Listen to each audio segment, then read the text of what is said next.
What if everything is still on hold because you're trying to think your way into a reality that only responds to how you feel? This is the great lie of manifestation in its most popular form. The belief that knowledge creates change, that if you just understand enough, think positively enough, repeat enough, then your life will catch up. But the field doesn't respond to what you know. It responds to what you embody, to what you feel in your nervous system as already real. That's the core truth of this video. Every reality is false until you feel it's real. Let that sink in. Your future, the one where you're already in love, already successful, already free, doesn't come alive because you want it, or study it, or even believe in it. It becomes real the moment your emotion aligns with it, the moment your inner world stops waiting for proof and starts living from presence. Because the quantum field doesn't listen to affirmations, it listens to coherence. Coherence is when your thoughts and feelings say the same thing. When your head isn't saying abundance while your gut still whispers, "I'm not safe." When your body isn't running the energy of fear while your mouth repeats, "I trust the universe." That's not alignment. That's contradiction. And the field reflects the dominant frequency, not the prettiest thought. This is why so many people say, "I've done all the inner work, but nothing's changing." Because on the surface, yes, the effort is there. But underneath it, the emotion is still tuned to the past, still wired to the familiar discomfort of who they used to be. And emotion, not intention, is what collapses potential into form. You don't manifest what you say. You don't manifest what you know.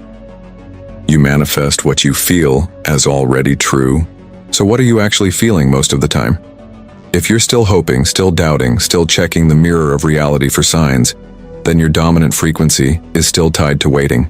And waiting is the emotion of separation, of not yet, of almost. And the field obeys that. Here's what they never taught us. Emotion isn't just feedback, it's a command. When you feel from fear, you reinforce the timeline where fear is valid. When you feel from joy, before the reason arrives, you collapse into the version of you where joy is already justified. Neville Goddard called it living in the end. He didn't mean pretending. He meant feeling so deeply into the reality you choose that your body, your breath, your vibration can no longer distinguish it from now. Not because you're delusional, but because the field needs that level of conviction to respond. So let's get brutally honest. If you're still waiting for reality to feel different so you can feel different, you're locked in the loop. You're making your feeling depend on the evidence. But in the quantum field, it's the feeling that creates the evidence.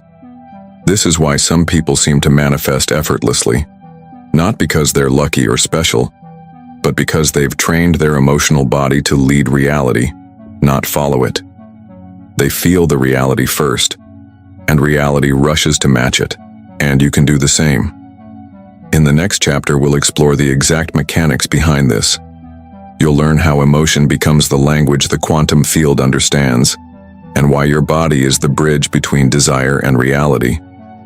We'll decode what it really means to feel it real, and how to use emotion as a precision tool to shift timelines. But for now, ask yourself, what am I feeling, habitually, emotionally, unconsciously, that's keeping me locked in the reality I say I want to leave? Because until you shift the feeling, you're just rehearsing the same script with new lines. You've been told that your thoughts create your reality, but that's only half the truth. Because a thought without feeling is like a radio signal with no power. It exists, but it doesn't go anywhere. It doesn't move energy. It doesn't shape matter. It doesn't communicate with the field.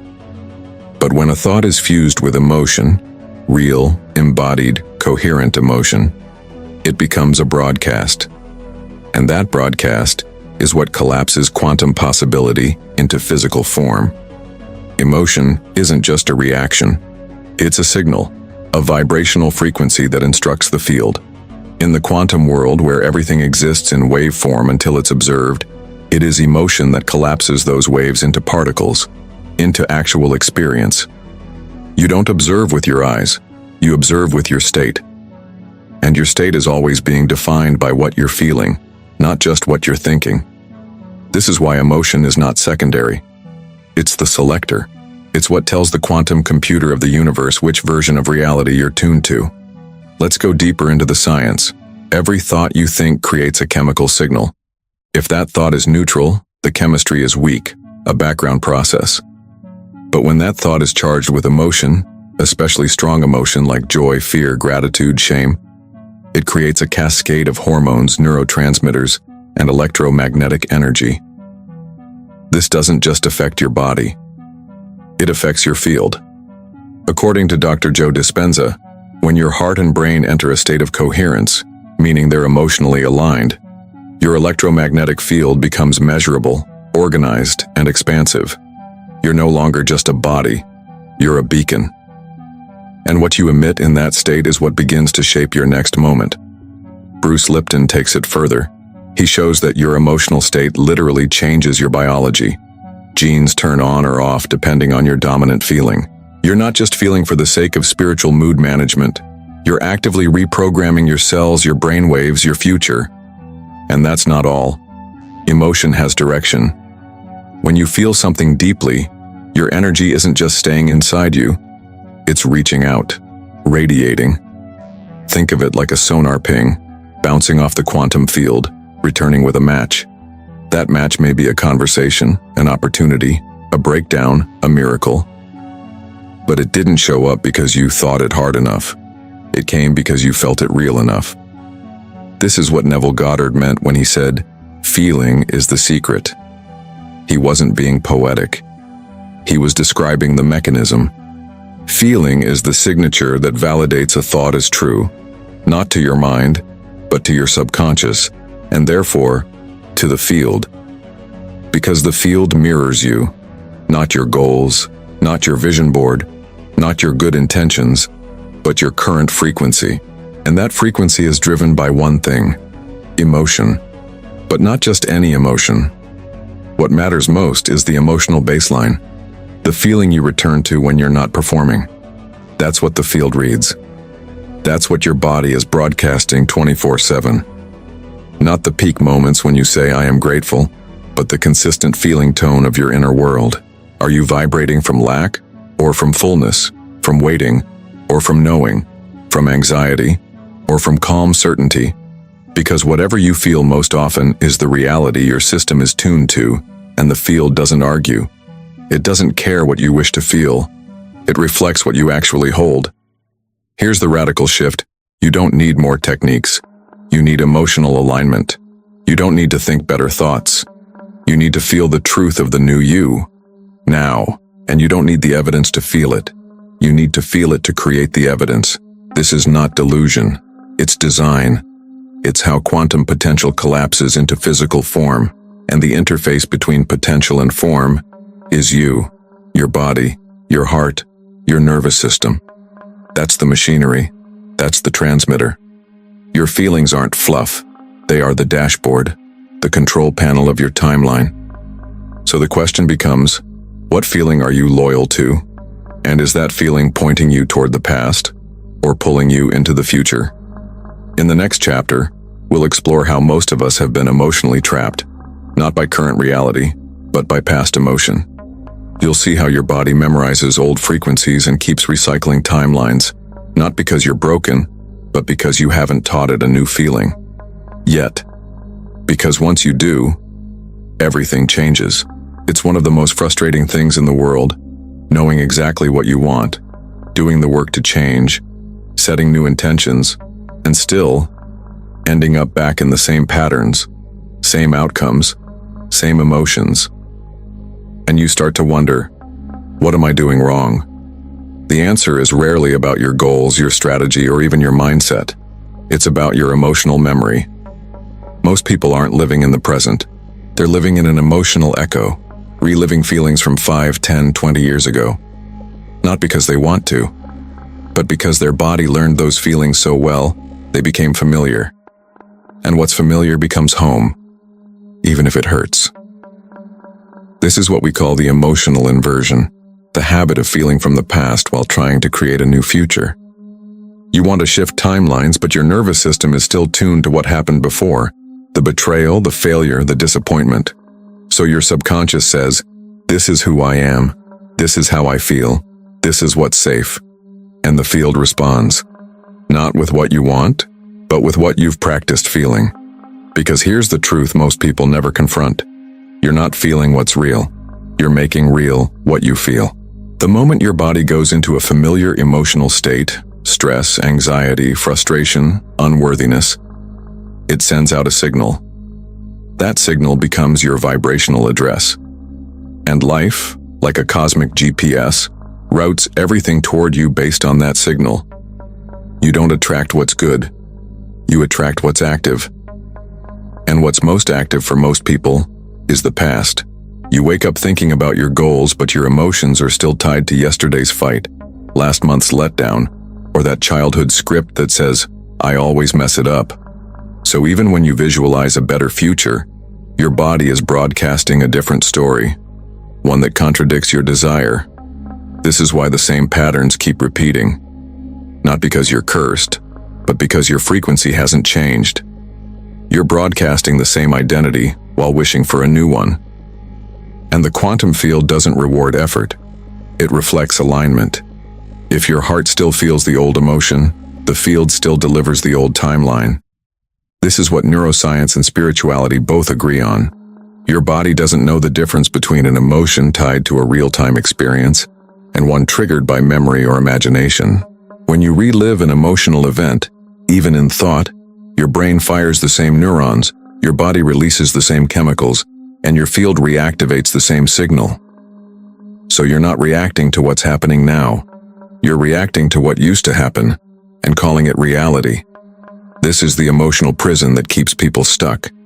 And the most dangerous part? It feels normal.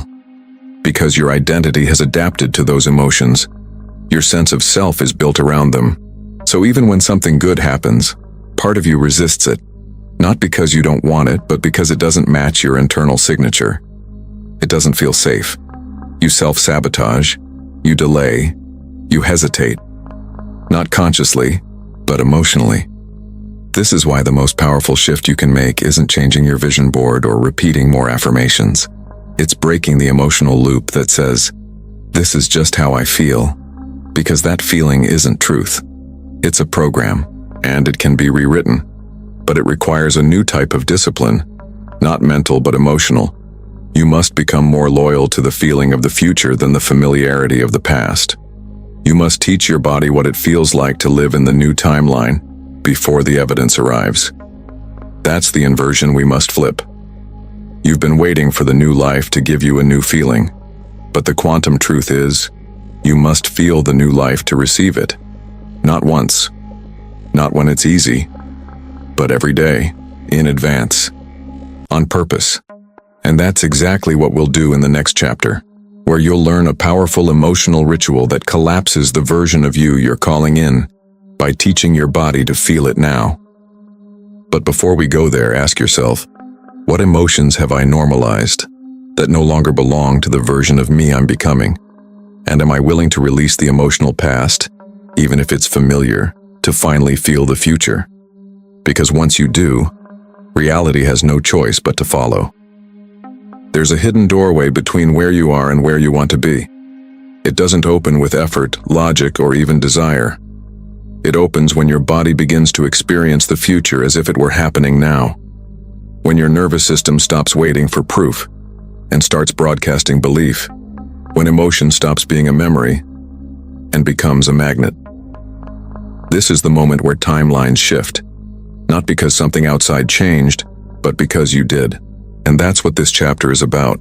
Not another concept, but an embodied ritual to activate your new frequency. One that doesn't require you to fake it, force it, or hope hard enough, just to feel on purpose.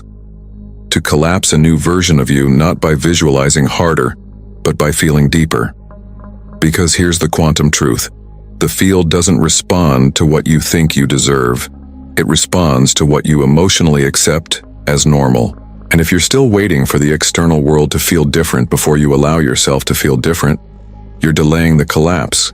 You're pushing the timeline away. But when you start to pre-feel, when you teach your body how it feels to be free, in love, whole, now, You signal to the quantum field that this version of you already exists. And because the field responds to frequency, not chronology, it begins to organize reality around that signal. This isn't pretending, it's programming. And here's how you do it. Sit somewhere quiet. Close your eyes. Bring your awareness to your heart space, not to analyze, but to sense. Choose the reality you want to feel real. Be specific. Not just, I want abundance, but I am living in stability, ease, and flow. Not I want love, but I feel safe, chosen, and cherished.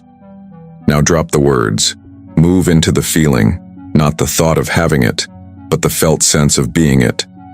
Ask your body, what would it feel like to already live this way? Let the emotion arise naturally. Don't force it. Wait for the body to shift. You may feel warmth, openness, lightness. Let it spread. Amplify gently. Breathe into that emotion. Smile into it. Let it fill you. Not to convince, but to remember. Repeat silently. I feel it real now. Stay for a few minutes. Let your body memorize this state. Let it become familiar. Let it become safe. When ready, open your eyes. Move through your day from this version of you. This practice isn't just energetic, it's neurological. Every time you feel from the future instead of reacting from the past, you build a new pathway in the brain, a new set point in your heart, a new vibrational signature in your field, and repetition is what locks it in. The goal isn't to feel perfect, it's to feel on purpose, to become emotionally loyal to the version of you that already exists, even if your current reality hasn't caught up yet. Because eventually, it will. Your job is not to watch the clock. Your job is to keep the signal alive. And the more you hold that frequency, not once a month but as a way of being, the faster the external world begins to conform. People shift. Money flows. Ideas land. Not because you forced the outcome, but because you finally embodied the cause. You didn't wait for the future. You felt it first. And the field had no choice but to mirror it. So now it's your turn. Right now. Not later, not tomorrow. Drop into that emotion. And when it lands, when you feel it even slightly, let that be your new baseline. Let that be your new code. Comment below. I feel it real now. Let it be your declaration. Your frequency stamp. A signal to the field and to yourself that the shift has already begun. In the next chapter, we'll reveal what happens after the shift, how timelines respond to sustained emotional coherence, and why your consistent feeling state is the single most powerful tool you have for moving into a new version of reality. But for now, don't just think the future. Feel it. Now. Stay with me because there is still a lot of new content in this video. Let's continue. There's a version of you right now living the life you've been trying to create. Not a metaphor, not a someday. A literal vibrational version, already present in the quantum field. They don't struggle to believe. They don't rehearse affirmations. They don't wonder if it's coming. For them, it's normal. It's now. And the only thing separating you from that version is emotion. Because in the quantum universe, shifting timelines isn't about doing more. It's not about visualizing harder or meditating longer. It's about emotional resonance. Timelines don't respond to thought alone. They respond to what you feel as true. That feeling becomes the selector, the activator, the key that unlocks the door between the version of you that's almost there and the version of you who's already arrived. Let's make this practical. Every timeline, every version of your life carries a unique frequency signature. That frequency isn't based on what it looks like on the outside, but how it feels on the inside. The version of you who lives in abundance isn't just surrounded by wealth. They feel relaxed, generous, worthy. The version of you in deep love doesn't just have the perfect partner. They feel safe, open, radiant. And the field doesn't give you what you want. It gives you access to the timelines you match. So the real question is, what emotions are you rehearsing daily? Not the ones you wish to feel, the ones you keep feeding. If you're still waking up in low-level anxiety, still checking your reality for signs, still bouncing between hope and doubt, then those feelings are tuning you into timelines where those states are valid. Not because you're broken, because you're consistent. And consistency is what the field listens to. Your dominant emotional state becomes your vibrational home, and your home defines your reality. This is why people who feel unworthy, even while manifesting, often repel the very things they claim to want. Their desire says yes, but their emotion says no. And the field, always loyal, responds to the no, because that's the stronger signal. This is the missing link for most people trying to change their lives. They think they have to become someone entirely new. But in truth, you only have to feel like the version of you who already has it. Not once. Not perfectly. Just often enough for your body to believe it's safe, and for your field to recognize the signal. Because here's the mechanism. When you feel a new emotion, you send a new signal. That signal creates a feedback loop. The more you feel it, the more evidence begins to appear. The more evidence appears, the more your belief solidifies. And belief is not the cause, it's the confirmation that you've become the match. Emotion is the bridge between potential and embodiment. It's not feedback, it's frequency access. And this is where everything changes, because now you realize you don't have to wait for circumstances to feel the way you want to feel.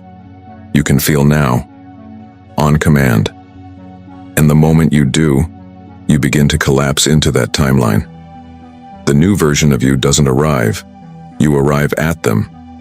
Think of emotion like a password.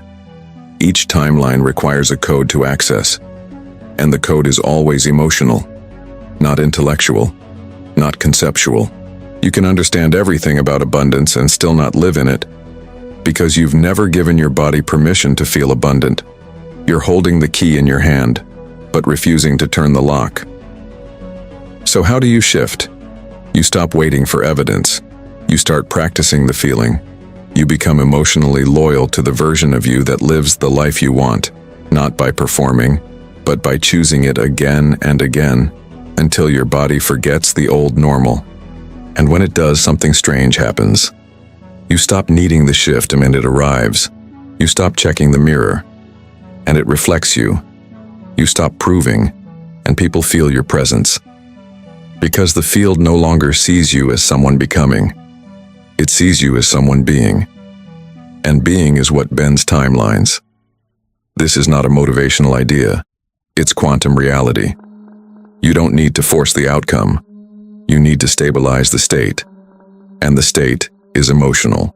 In the final chapter, we'll bring all of this into focus and remind you that the only real delay between you and the life you're calling in is emotional hesitation. That the moment you fully feel it as real, consistently, deeply, and without apology, you'll realize the timeline has already shifted. You won't have to chase it, because you'll be in it. There comes a moment in every journey where you stop asking, when will it happen? And start living as if it already has. Not because you're trying to fool the universe, but because you finally remembered the truth. Nothing becomes real until you feel it real. This is the shift. From becoming to being. From hoping to knowing. From chasing to embodying. Because now you understand what most people never fully grasp. Reality doesn't respond to your effort. It responds to your emotional identity. Who you are being day after day in the unseen moments. That's what the field reflects. You don't need another breakthrough. You don't need a new method. You need to live now as if the future is already here. Not as a performance, but as a permission. Permission to feel peace before circumstances justify it. Permission to feel love before anyone arrives. Permission to feel abundance while the bank account still says, not yet. Because what you feel, you fuel, and what you embody, you become. The field doesn't require your perfection, it only requires your coherence. When your thoughts, your emotions, and your energy stop contradicting each other, when they align in service of the same identity, you don't have to try to manifest. You simply collapse into a timeline that was always waiting for you. So ask yourself, can I trust the feeling more than the facts? Can I stay in the state even when the evidence isn't here yet? Can I remember who I am, even when the world tries to reflect who I used to be? Because that is mastery. That is the real work. And that is the frequency of the new you. And here's what's even more powerful. The moment you stop needing the old version of you to go away, the new one arrives. Not because something outside shifted, but because you stopped resisting what was already inside. You stopped searching. You stopped fixing. You stopped postponing your own embodiment. And you began to live it. This is where it all leads. Not to another step, but to a deeper stillness. A moment of total alignment where you no longer need to chase the future, because you feel it now. And by feeling it, you collapse it. Not in theory, in your field, in your biology, in your timeline. This isn't fantasy. This is how the quantum universe works. So if you've felt the resonance of this truth, if something inside you knows it's time to stop waiting and start living from alignment, then it's time to keep this frequency alive, not just for a moment, but as a practice, as a lifestyle, as your new default. And to help you go deeper, we've created something that isn't just content. It's a calibration tool, a vibrational companion for your evolution. Check out my ebook, Awaken Your Quantum Power, in the pinned comment. This is a guide designed to help you embody, stabilize, and live the frequency that creates real transformation. Not because you need more information, but because you're ready for more integration. This is how it begins. Not with proof, with feeling, not with arrival, with awareness. So live it now, not someday, not when it shows up. Now. Because once you feel it real, reality will have no choice but to follow.